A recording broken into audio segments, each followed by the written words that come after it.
Welcome back. Bulletin का आगाज करेंगे इस बड़ी खबर के साथ। वफाकी हुकूमत ने पाकिस्तान तहरीक इंसाफ के साथ राबतों, मुलाकातों और मुज़ाकरात की तरदीद कर दी है।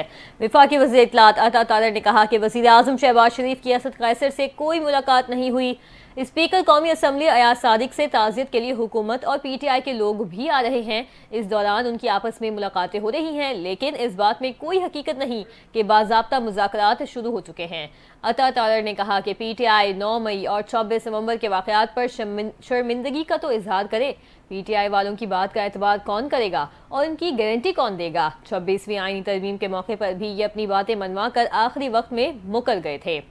अता तारर ने कहा कि गुलेलों, बंटों, पत्थरों, गन्स और आतिशी असलहे से लेस शरपसंदों ने चढ़ाई की। पुलिस और रेंजर्स के जवानों को शहीद और जख्मी किया गया। इस नुकसान का मदावा कौन करेगा।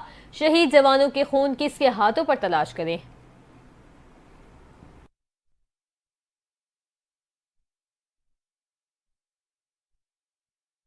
इसी मामले पर वज़ीर दिफा ख्वाजा आसिफ ने कहा है कि मुज़ाकरात अच्छी बात है, मगर बानी PTI दिन में कई रंग बदलते हैं, उनकी गारंटी कौन देगा।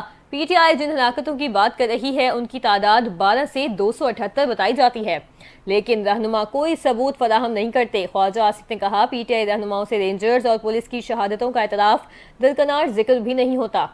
ये दोगलापन और दोहरा मयार PTI की शनाख्त और कल्चर है।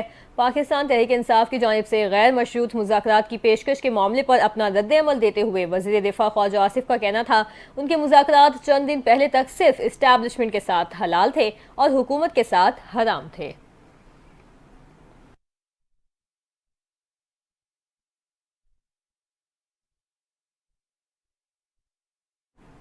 नायब वज़ीर आज़म वज़ीर ख़ारजा इसहाक़ डार ने कहा है कि पाकिस्तान तहरीक इंसाफ ने 9 मई को तमाम रेड लाइनें अबूर की। उनके जैसा मुफाहिमत वाला कुछ नहीं कर सकता जब तक उनका फैसला ना हो। सेनेट में खिताब के दौरान उन्होंने कहा कि PTI ने 24 नवंबर को एक और 9 मई कर दिया। मुल्क को बदनाम करना बंद करें। जो बंदे मारे गए आप उनकी शनाख्ती कार्ड दिखा दें, साथ चलकर तहकीकात कराते हैं, डेथ सर्टिफिकेट इशू कराते हैं। इसहाक डार ने कहा कि ना उन्होंने 2018 में और ना ही 2024 में कुछ किया। हम इलेक्शन में मैदान में थे कि हम मिलकर रास्ता निकालें। उन्होंने कहा हुकूमत ने किसी पर मुकदमा नहीं बनाया। बानी PTI को अदालतें रिलीफ भी दे रही हैं। जो रिलीफ उनको मिलता है उनको मिलना चाहिए।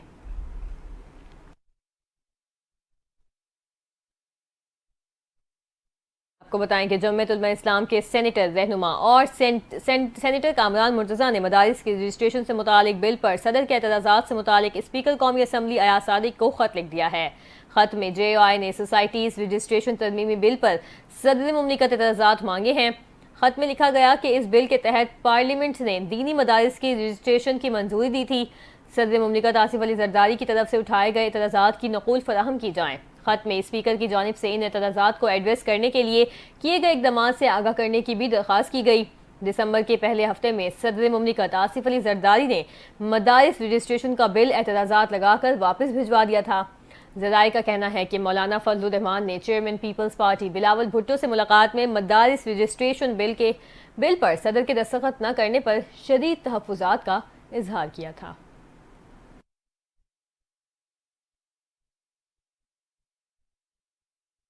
दूसरी जानिब विफाकी वजीर मजहबी उमूर चौधरी सालिक हुसैन का कहना है कि मौलाना फजलुर रहमान को राजी कर लेंगे, हफ्ता या 10 दिन तक तहफ़्फ़ुज़ात खत्म हो जाएंगे। वजीर मजहबी उमूर का कहना था कि मौलाना साहब को एतमाद में लेकर दीनी मदारिस रजिस्ट्रेशन बिल पास होना चाहिए, लेकिन किसी को नहीं पता कि मौलाना फजलुर रहमान किस बात की मुखालिफत कर रहे हैं। उनका कहना था कि मौलाना किस बात की मुखालिफत कर रहे हैं, ये बात मसला समझ आए तो हल हो जाएगा।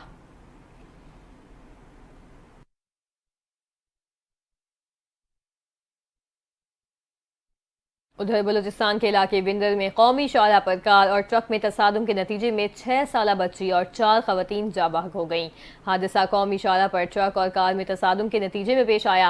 अहल खाना के मुताबिक जाँ बहक खवातीन कोयटा में हजारा कॉलोनी की रिहायशी थी और अपनी बीमार बहन की आयादत के लिए गुलिस्तान जौहर कराची आ रही थी। अहल खाना का कहना है कि मुतासरा खवातीन की कराची में जेर इलाज बहन कैंसर की मरीजा है और वो उनकी आयादत के लिए आ रही थी।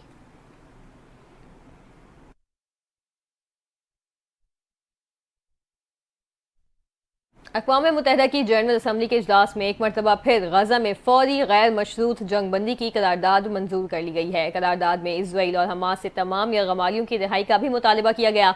गजा जंगबंदी करारदाद की मंजूरी के लिए 193 में से 158 वोट पड़े। अमरीका, इजराइल और दीगर 7 मुल्कों ने करारदाद के खिलाफ वोट दिया, जबकि 13 गैर हाजिर रहे। जनरल असम्बली इजलास में इमदादी एजेंसी अनरवा के हक में भी करारदाद मंजूर की गई, जिसके हक में 159 वोट जबकि 99 वोट मुखालिफत में डाले गए।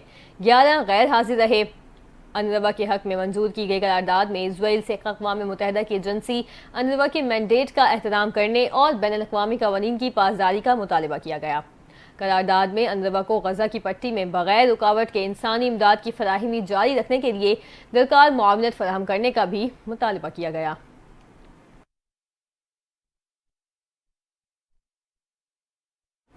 अब आपको बताएं कि सऊदी अरब को 2034 के फीफा वर्ल्ड कप की मेज़बानी मिल गई है। फीफा की जानिब से 2034 के वर्ल्ड कप की मेज़बानी सऊदी अरब को देने की तस्दीक की गई।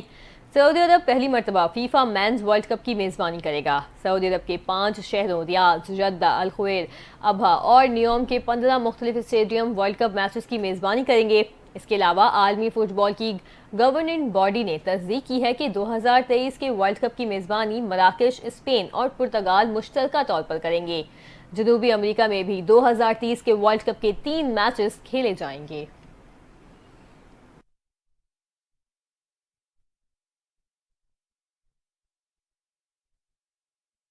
और मौसम का अहवाल आपको दें, बल्तिस्तान डिवीजन में बर्फबारी के बाद सर्दी में इजाफा हो गया है। निज़ाम ज़िंदगी मुतासिर हो गया। पहाड़ी तोदा गिरने से गिलगित स्कर्द रोड बंद हो गया। पुलिस के मुताबिक पहाड़ी तोदा बागीजा के मकाम पर गिरा। अस्तोर में बर्फबारी का तसलसल जारी है। वादी नीलम में भी वक्फे वक्फे से बर्फबारी का सिलसिला जारी है। विफाकी दारुल हुकूमत इस्लामाबाद में पारा -1 डिग्री तक गिर गया। शहर कायद में सर्दी की शिद्दत में मज़ीद इजाफे के साथ ही दर्जा हरारत 11 डिग्री तक गिर गया। महकमा मौसमियात ने आइंदा दिनों में मौसम